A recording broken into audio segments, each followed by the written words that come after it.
I thought they were broke. I thought my company said they were broke. They didn't have money to support me. I always, came up early to practice room. I was the first one there. I practiced really hard. Even though I might not be good, I show them passion. I show them that I'm willing,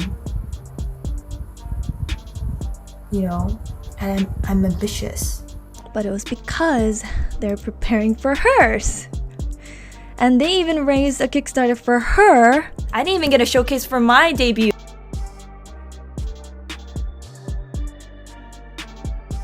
Alright, let's be real for a moment. When you think of your favorite K-pop groups, you probably picture them as a tight-knit family, right? These idols train together for years, endure grueling rehearsals, and share the dream of dazzling the world with their talents. It's easy to imagine them as best friends off stage, always having each other's backs. But what happens when the reality is far from this idealized version? For many idols, being in a K-pop group is more like clocking in for a job. And guess what? Their fellow members aren't necessarily their BFFs, they're coworkers. Just like in any workplace, not everyone's gonna get along. So what goes down when these quote coworkers clash?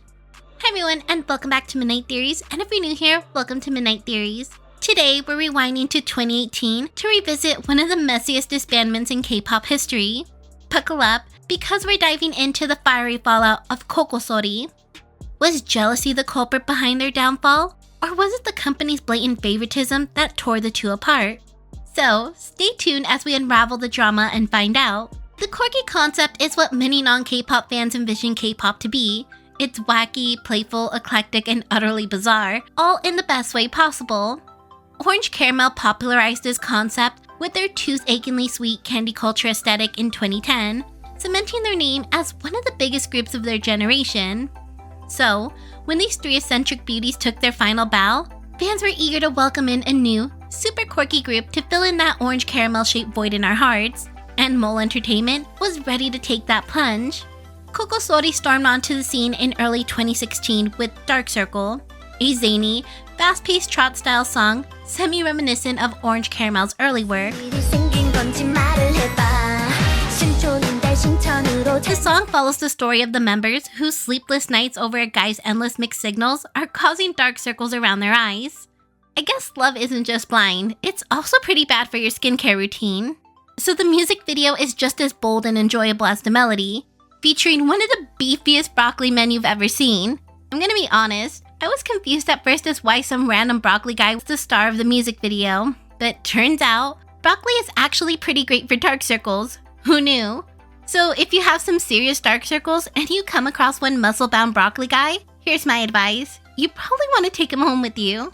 So while this song isn't quite exactly groundbreaking, it definitely brought back that whimsical, quirky concept fans were craving. The group quickly caught international eyes with their orange caramel-like aesthetic and their twin-themed concept, but breaking into the mainstream proved to be a tough nut to crack. Instead of bending to fit a more generic mold, they doubled down with their wacky style with their follow-up release, Exquisite.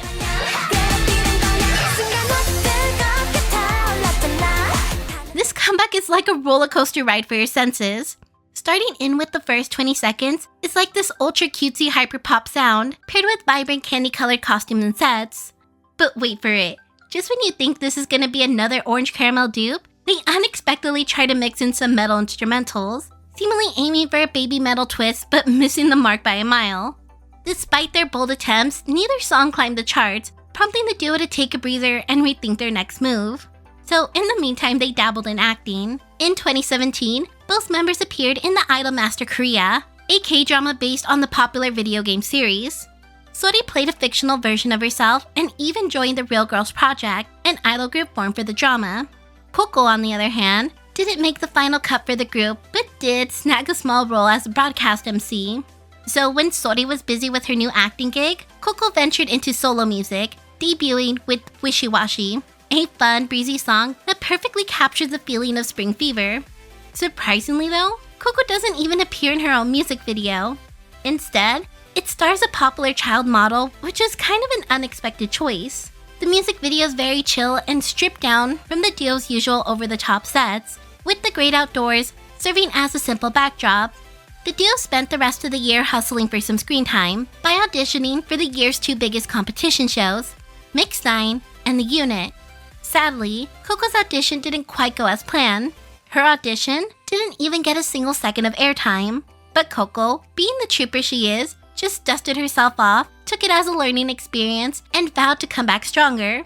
As for Sori, her journey wasn't exactly smooth sailing either. When she auditioned for Mix 9, YG's former CEO and producer, Young Hyun-suk, wasn't sure about giving her the green light because of her age and where her career was headed. He questioned what she'd been doing since debuting with Cocosori in 2016, and even suggested she shouldn't be enjoying herself given the group's struggles. But hey, Sori has that undeniable spark, and Young saw it too, so obviously she passed. And so, Sori quickly became a fan favorite on the show, landing herself in 7th place in the girls' competition finale. While Sori's success on Mix 9 helped boost her profile, the same couldn't be said for the quirky duo as a whole. Almost 2 years after their latest release, Cocosori made a comeback with Mi Amor, a tropical house track. For this release, Cocosori's company had to crowdfund some serious coin for their return, seeing that a hiatus and 2 failed singles didn't quite end in their favor. The duo ended up wrapping their Kickstarter surpassing their goal, and the girls flew to Macau to film their music video. Unfortunately, the video felt stripped down of all of Cocosori's whimsical and zany charm that they're known for. Instead of a beefed-up broccoli man or bad acid trip, we got a music video that feels more like a travel advertisement. But aside from my personal feelings, the song did do significantly better than their last 2 releases. On the outside, this comeback looked like a brand new start for the group, but a crack in the duo's relationship began to reveal the strain and tension lurking beneath the surface. After promoting Mi Amor, Koko gave her fans a sweet surprise with her solo single, Sugar Cake, a groovy R&B dance track all about falling for a guy so sweet he's basically the human version of the perfect dessert.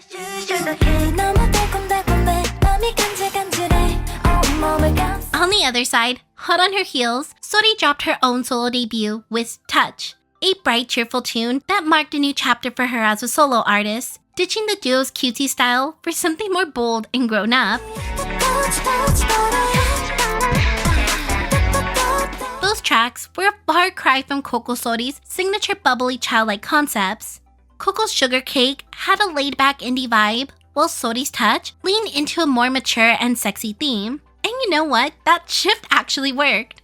Both songs were a major step up from their previous releases, and more mainstream friendly, yet still showcasing each member's growth and creativity, especially since they were both heavily involved in the production. While many fans were excited to see both members growing individually and doing their own thing, some fans noticed that this move might have been for more than just the members to express their individual creativity. Fans were thrilled to see Koko and Sori exploring their individual styles and showing off their talent. But some couldn't help but wonder if there was more to these solo ventures than just creative expression. Leading up to their solo releases, the once inseparable duo seemed to be drifting apart. Fans noticed that they hadn't followed each other on social media, and their joint Instagram account had gone completely silent. And to make things even spicier, Koko had been pretty outspoken about her dissatisfaction with Sori's solo debut and what she felt was unequal treatment. You see, in addition to being an idol and YouTuber, Koko was also an active Twitch streamer. And during a live broadcast to promote her new single, fans bombarded her with questions about Sori's debut. Well, they got more than what they bargained for. And Koko didn't hold back, airing her frustrations about the behind-the-scenes drama. I thought they were broke. I thought my company said they were broke. They didn't have money to support me. So I had to do a Kickstarter. I had to ask all my close friends to do everything. But it was because they're preparing for hers. And they even raised a Kickstarter for her. But they shouldn't have, because they put in like triple or quadruple the money that they raised for the Kickstarter on her. So like, for example, we raised the same amount of like 20K. My production was limited to the 20K. Like I couldn't max out like over it, or they would like tell me like, no, we don't have money for that. We only raised 20K. They kept telling me that. So I haven't been supporting her promotions because she's getting a lot of help from the company while I'm not, on the other hand.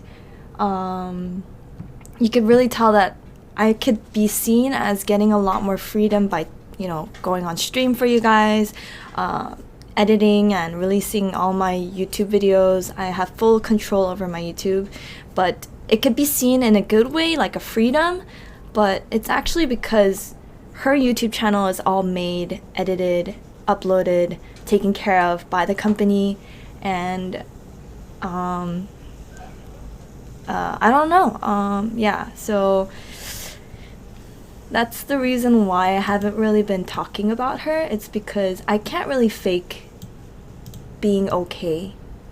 And she keeps talking about me in her videos and on her, showcase. I didn't even get a showcase for my debut. Koko could have left it at that, but when she was asked if she missed promoting with Sori, she dug deeper. Koko admitted she missed the time together and their great teamwork, but then dropped a bomb. Koko alleges Sori had no longer wanted to promote as Cocosori and wanted to pursue acting instead. Koko understood and decided to focus on her solo music. But what really stung is she found out Sori was having a solo debut and wasn't even told about it. In another stream, she went on about how the company treated her differently from Sori when preparing for their solos. She did speculate as to why this was done behind her back. Quote, maybe they knew that I wouldn't be okay with this concept that they wanted to do, but originally, Cocosori was supposed to be a child-friendly concept, so I think they just wanted to do a different route. And then, she wrapped up the conversation by dropping a bombshell. She had no plans to renew her contract with Mole Entertainment when it ended in a year and a half. Why? Because according to Koko, they weren't doing anything for her, not even providing her with basic training. She hinted that she'd probably go independent, saying she learned through all this drama and she can make it on her own. Koko's actions may have been unprofessional by idol standards, but her feelings were still valid, even if the way she expressed themselves wasn't quite the best choice. It's easy to see how her approach could backfire, impacting her reputation. But no matter how you look at it, the situation left fans completely split down the middle. Koko's candidness definitely stirred the pot, with reactions from fans being all over the place. Some fans thought Koko's behavior was incredibly unprofessional for an idol. They accused her of being greedy, petty, and jealous, claiming she just couldn't handle the harsh realities of the industry. Netizens also pointed out that Koko often blamed, quote, lack of time for her underwhelming performances, like her audition for the unit and her songs Mi Amor and Sugar Cake. Yet, these same people noticed she always seemed to find time to socialize and other activities, questioning her time management and dedication. Others were upset how Koko seemed to direct her frustration towards Sori. Many felt that Sori deserved the better production quality for her debut and promotions, while Koko was getting a comeback, something that's naturally different in scope and budget. But on the flip side, Koko's fans rallied behind her, arguing she was clearly being mistreated by the company and that there was obvious favoritism. Sori's solo debut came with the showcase, a bigger budget, more music show appearances, and overall, more promotions compared to Koko's last two releases. They defended Koko by pointing out that she never outright bashed Sori during her streams. She was venting about the company's unfairness. After these streams, fans worried about how Koko's unfiltered honesty might affect her standing with the company. As most of us know, most idols have managers and teams carefully curating their public image. But for Koko, she seemed to be pretty independent throughout her time with Cocosori. In a Reddit AMA, she revealed that her contract prevented her from bad-mouthing her company in exchange for full creative freedom over her Twitch and YouTube channels. So there might have not been anyone to stop her from airing out her grievances. And, well, that freedom seemed to backfire. Not long after, Mole Entertainment responded to Koko's comments in a Facebook post, calling her behavior unprofessional and claiming she made false statements about them and Sori. They hinted at legal action for breach of contract, emphasizing the situation was way more complicated than Koko made it out to be, and urging fans not to buy into one side of the story. With that being said, the fanbase became even more divided, and what it seemed like for the first time, people were actually backing up the company. And then, on February 1st, 2019, Mole Entertainment released an English statement on Facebook, giving an update on the group's status and addressing Koko's allegations head-on. The company claimed they initially tried to settle things with Koko behind closed doors, but when she wouldn't budge on a public apology, things had to get ugly and head to court. They also shot down her claim that they were, quote, broke, acknowledging that they're a small fish in a big pond, but not exactly penniless. As for Koko's gripe about paying for her own lessons, Mole set the record straight that they did cover her singing lessons before, but drew the line at personal lessons unrelated to her career. They also noted that they had provided her with an apartment and steady salary until she was making enough on her own to support herself. They also spilled the tea about Koko's solo debut, Wishy Washy. Apparently, the song was a financial gamble, but since Koko was adamant about it, they scraped together the funds to make it happen, even though it wasn't the best business move. Additionally, Mole added that Koko had caused the company to fall out with 2 major Korean broadcast companies. They said that Koko chose to pursue her YouTube channel at times when she and the company had made commitments to appear on certain television shows instead. At the time, they decided not to pursue contract violation claims and instead continue to support Koko. And despite being in a financial pinch, Mole honored Koko's request for a Cocosori comeback, using Kickstarter to fund part of it. They stressed that while the campaign was successful, it didn't cover all the costs, and they did have to foot a hefty bill to make Mi Amor happen. And after the comeback drop, Koko told the company she was done singing, which they accepted, but then she came back with the solo song idea, complete with another Kickstarter campaign. Mole claimed that they ended up paying a chunk of the cost themselves, and the project was more expensive than Koko had promised, thanks to her demands for perfection. Mole had also addressed the allegations of favoritism towards Sori, saying they didn't tell Koko about Sori's debut because they hadn't told Sori about Koko's debut either. They emphasized they weren't obligated to share artist news with another. In response to claims about Kickstarter rewards for Sugar Cake not being fulfilled due to, quote, poor management, they pointed the finger back at Koko, saying it was her fault, not theirs. Mole also took a moment to address the common K-pop agency stereotypes, stressing that Koko was trying to turn public opinion against them. Finally, Mole confirmed the inevitable disbandment of Cocosori and announced their plans to seek justice in this messy situation. Throughout the drama, Sori kept mostly quiet, focusing on her own solo career and even dropping new music. She did, however, briefly touch on the situation in a YouTube video titled Sori's self-interview, I'm Ready. 공식적으로 발표는 했지만 저도 이렇게 제가 직접 여러분들께 이야기를 드리는 게 도리인 것 같아서 이야기를 드리려고 합니다. 코코소리를 처음 만들었을 때는 일본의 핑크레이디처럼 수십 년이 지나도 오랫동안 공연을 하고 그리고 정말 오랫동안 함께 할 수 있는 팀을 만들자고 했었어요. 그리고 코코소리로 데뷔를 하기 전에 코코소리 애니메이션 연구소라는 유튜브 채널을 운영하면서 어린 팬분들이 정말 많이 계셨는데 계속 응원해주시는 어린 팬분들을 위해서 믹스9 출연 이후에도 코코소리 미아모르 활동을 열심히 했었거든요. 저희 코코소리가 보통 아이돌들하고는 좀 많이 달랐지만 그래도 저희를 보시는 분들이 되게 밝아진다고 해야 되나?